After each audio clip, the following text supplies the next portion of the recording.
자, 이번 시간 이제 무형자산과 기타 비유동자산 같이 한번 들어갈 건데요. 자, 무형자산. 자, 무형자산은요, 유형자산의 예를 생각하시면 되는데 뭐 어렵지 않습니다. 기업의 영업활동 과정에서 장기간에 걸쳐 사용이 되어 미래의 경제적 효익이 기대되는 뭐라고 돼 있어요? 무형의 자산이라 돼 있죠. 예, 그래서 무형자산은 조건이 있는데, 자, 일단 물리적 실체를 가지고 있지는 않아요. 그런데 식별이 가능하다라고 돼 있어요. 이 식별이 가능하다는 말을 여러분들 잘 이해하셔야 되는데 어떻게 이해하셔야 되냐면 그 외상매출금의 경우에 눈에 보이지 않죠. 외상매출금 눈에 보이지 않아요. 근데 외상매출금은 당좌자산으로 분류하죠. 외상매출금이 눈에 보이지 않는다고 해서 그걸 무형자산이라고 부를 수도 없어요. 그죠? 근데 우리가 특허권 같은 게 있어요. 특허권도 무형자산인데 걔도 눈에 안 보여요. 근데 걔는 무형자산 분류한단 말이에요.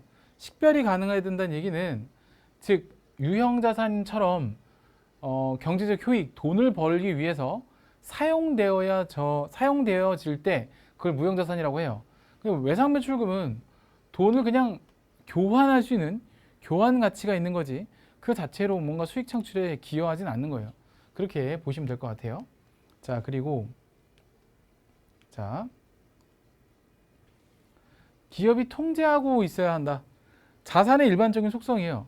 그러니까 내가 자산을 가지고 있으면 빌려줄 수도 있고 팔 수도 있고 내 마음대로 할 수 있다는 얘기죠.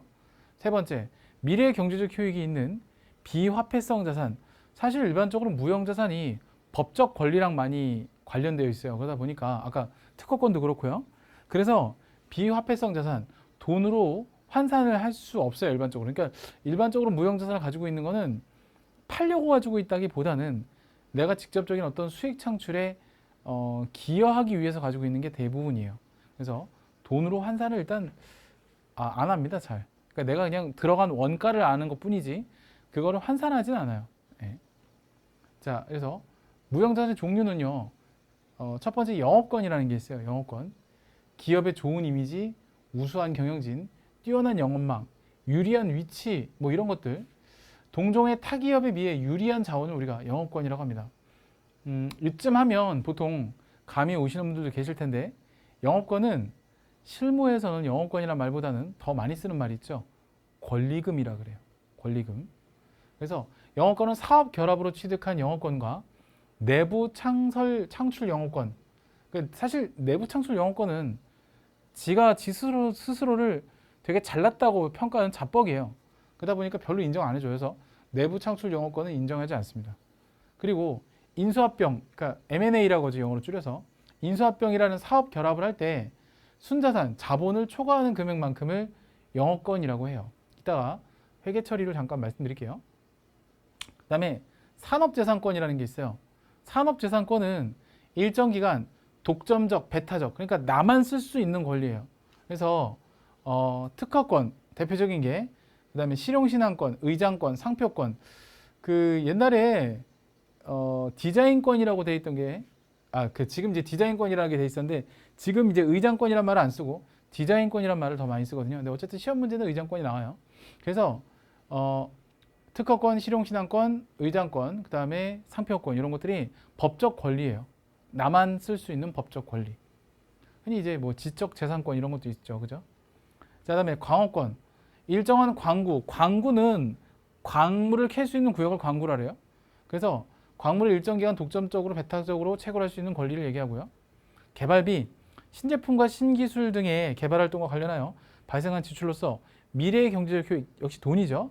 유익 가능성이 매우 높으며 취득 원가를 신뢰성 있게 측정할 수 있다면 그때는 개발비로 인식을 합니다. 이런 것들이 있어요. 특히나 조심해야 될 건 무형자산이 주로 건으로 끝나는데 개발비만 일단 예외적이라는 거예요. 그리고 개발비는 절대 비용이 아니에요. 조심하셔야 돼요. 자, 됐고 밑에 하나 더 있죠. 소프트웨어라는 게 있어요. 소프트웨어는 자산 인식 요건을 충족한 소프트웨어 구입에 따른 금액이라고 되어 있죠. 예, 요건 그냥 소프트웨어라고 보시면 돼요. 그러니까 일반적으로 뭐 한컴 오피스, MS 오피스 이런 것들이 소프트웨어라고 보시면 돼요. 자, 영업권에 대해서 간단하게 설명을 드려보면 이 회사가 얼마짜리죠? 이 회사 우리 얼마짜리라고 해야 돼요? 100원짜리라고 해야 돼요? 20원짜리라고 해야 돼요? 20원이 맞죠? 그죠?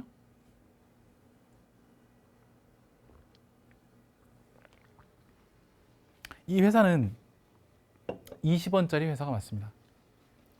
그럼 20원짜리 회사를 50원의 합병 대가를 지급하고 회사를 인수하잖아요. 그러면 자산, 이 회사를 100원, 자산을 100원어치 인수하고요. 빚도 같이 인수하는 거예요. 내가 자산만 인수하고 빚은 인수 안 하고 이렇게 안 돼요. 회사를 인수할 때는 통으로 다 가져가야 돼요. 그러면 원래 이 회사의 가치는 20원짜리 회사예요. 근데 이 회사에 50원을 주고 사왔잖아요. 그러니까 나는 50원을 준 거야. 20원짜리 회사를. 그럼 30원만큼 뭐가 생겨요? 더 준 돈이 생기는 거죠. 근데 이걸 더 준 돈이라고 얘기 안 해요. 그래서 이걸 실무에서는 뭐라 그래요? 권리금이라고 얘기하고 회계에서는 이걸 영업권이라고 표현합니다. 영업권. 알겠죠? 자, 개발비를 예를 들어 볼게요. 개발은 일반적으로 제품이 상용화돼서 그러니까 제품이 연구 개발을 통해서 그것이 상용화되어 판매되는 시기까지 보통 세 가지 단계로 나눠져요. 그래서 연구 단계, 개발 단계, 생산 단계로 나눠집니다. 자, 그래서 연구 단계에 들어간 돈을 연구비라고 하고요. 연구비는 그냥 비용 처리해요. 그리고 얘는 실제로 계정 과목도 연구비라고 합니다. 개발 단계에 들어간 돈은 당연히 개발비겠죠. 근데 자산 인식 요건을 충족하느냐 하지 않느냐에 따라 틀려져요. 자산 인식 요건이라는 거는 여러분 시험은 그냥 자산 인식 요건을 충족했다, 충족하지 않았다 정도만 나오고요. 조금 더 깊이 있게 높은 과정을 올라가면 이 충족시키는 그 사례들이 시험 문제 나와요. 근데 여러분들은 그냥 충족했다 안 했다 정도만 나와요. 다행스럽게도.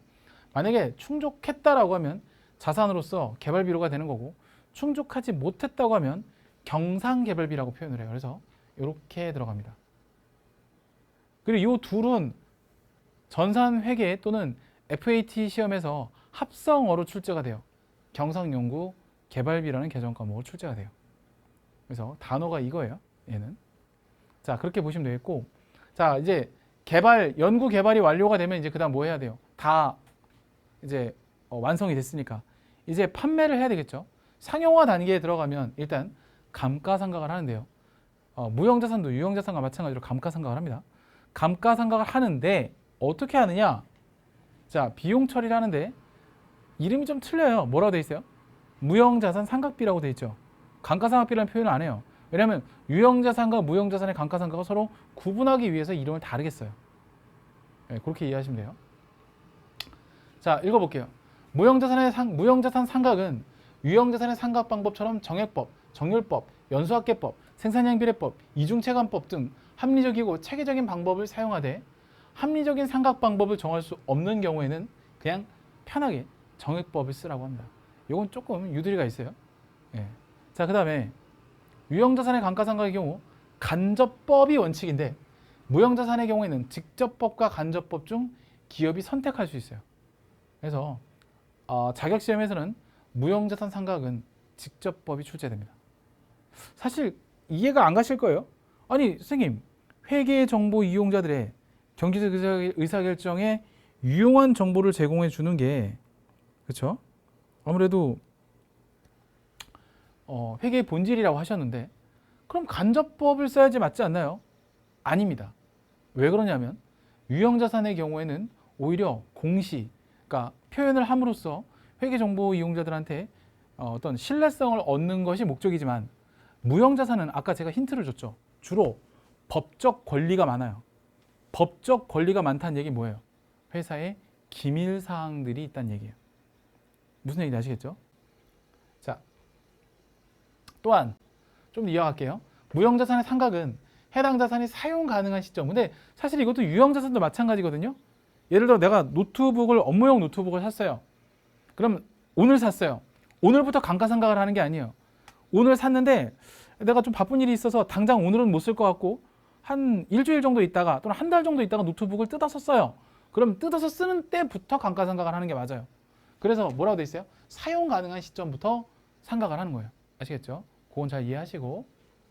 자, 다만 독점적 배타적인 권리를 부여하고 있는 관계법령이나 계약에 의하여 정해진 경우를 제외하고는 상각 기간은 20년을 초과할 수 없다.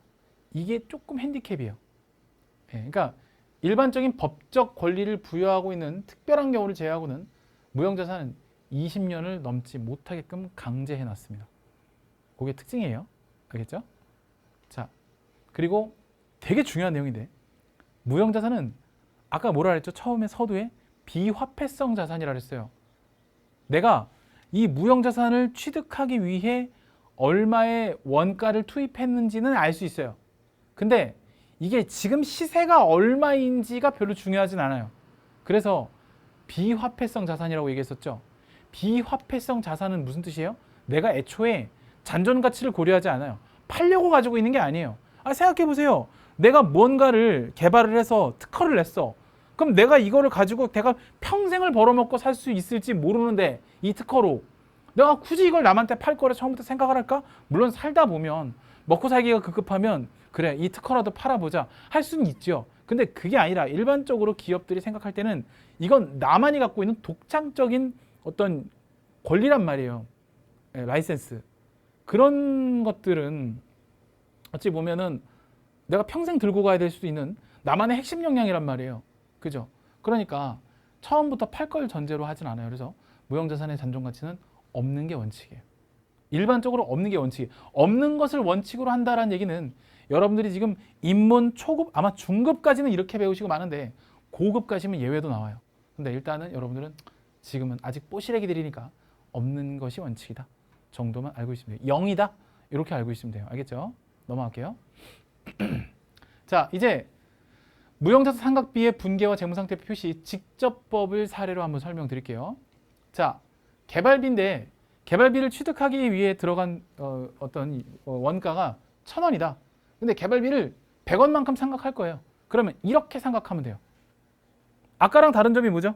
아까 건물 생각할 때는 차변의 감가상각비 대변에 뭐라고 했어요? 감가상각 누계액이라고 자산의 차감평가 규정인 간접법을 썼잖아요. 얘는 아니에요. 원칙은 그러니까 원칙이 없어요. 그러니까 유형자산의 경우에는 원칙이 간접법이잖아요. 직접법을 인정하지 않는다고 했죠. 근데 무형자산은 직접법도 되고 간접법도 되고 그냥 네 마음대로 하세요예요. 그래서 이렇게 표시가 됩니다. 900원 그냥 900원. 그러면 제가 그랬죠. 그냥 회계정보 이용자들이 봤을 때 이게 개발비의 취득원가가 900원이라는 건지 아니면 이것처럼 이 회계 처리를 알지 못하고 그냥 보고서만 보는 사람 입장에서는 이게 얼마인지 사는지도 모를 수도 있어요. 잘못하면. 그러니까 어느 정도 영업비밀이 보장이 되는 거죠. 이렇게만 보면. 근데 이걸 직접법이라고 하고 간접법을 한번 설명드리면 이렇게 표현해요. 차변의 무형자산 삼각비, 대변의 무형자산 삼각 누계. 근데 진짜 시험에 안 나와요. 이거 그냥 이게 제일 많이 나와요. 이게 얘는 거의 안 나온다고 생각하시면 되는데 이건 간접법이라고 합니다. 이거는 아까 건물하고 비슷하게 처리가 되는 거죠. 그죠?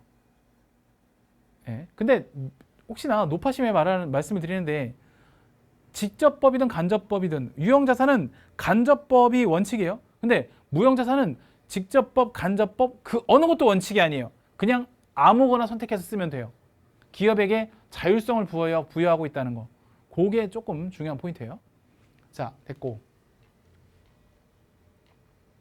자, 지금까지 배운 내용들 비교 한번 해볼게요. 유형자산은 재무상태표 표시에 감가상각 누계액을 꼭 표시해야 되는 간접법을 쓰고 있죠. 그리고 감가상각비라는 계정 과목을 썼어요. 그리고 여러 가지 방법 중에 그냥 하나 적용해서 써라 이거예요. 근데 무형자산의 경우는 좀 틀려요. 보세요. 직접법과 간접법 어느 것 중에 하나만 선택하면 되지 원칙이 없어요. 그리고 계정 과목도 조금 감가상각비, 유형자산의 감가상각비와 다르게 표현하기 위해 무형자산 상각비라고 표현을 했어요. 그죠? 그리고 자, 좌동이에요. 똑같아요. 똑같으나 체계적이고 합리적인 방법을 정할 수 없는 경우에 그냥 편하게 정해법을 써도 돼요. 이게 다른 점이에요. 아시겠죠? 자, 넘어갈게요. 자, 무형자산 끝났어요. 이제 오늘 자산의 마지막 단원인 기타 비유동자산 약 1분의 시간에 완료가 됩니다. 1분이면 끝나요. 자, 63페이지까지 하신 거고 64페이지에 보면 기타 비유동자산인데 심지어 64페이지 전체 내용도 아니야. 표 하나로 끝나. 그러니까 1분에 끝난다고 한 거야. 그죠? 그러니까 상대적으로 시험 문제 출제 비중이 엄청 낮아요. 그냥 한번 쓱 읽고 갈게요. 알겠죠? 괜찮죠? 넘어갈게요. 자, 그래서 이도저도 아닌 거예요. 기타 비유동자산. 그래서 임차보증금, 이게 뭐예요? 월세 보증금 내면은 임차보증금이라 그래요. 그래서 임차인이 임대인한테 지급하는 보증금. 제가 차변 대변 잘 가려야 된다 그랬죠. 내가 누구인지에 따라서 내가 받는 월세가 임대료가 될 수도 있고, 그죠? 내가 지급하는 월세가 임차료가 되고, 그거 잘 가려야 된다 이렇게 얘기했어요. 자, 그래서 이거 얘기해요. 계약이 만료되면 다시 돌려받는 거죠. 전세권. 전세권은 뭐냐면 전세 보증금을 회계해서 전세권이라 그래요. 그래서 전세 보증금을 또는 전세금을 지급하고 부동산을 사용하는 거 얘기하는 거예요. 자, 장기 외상 매출금 볼게요. 장기 외상 매출금은 외상을 했는데 한 1년 이상 나눠서 받을 거. 장기 받을 어음. 이것도 1년 이상 어음 기간이 넘어가는 거. 뭐 이렇게 어려운 거 없어요. 그냥 넘어가요. 끝.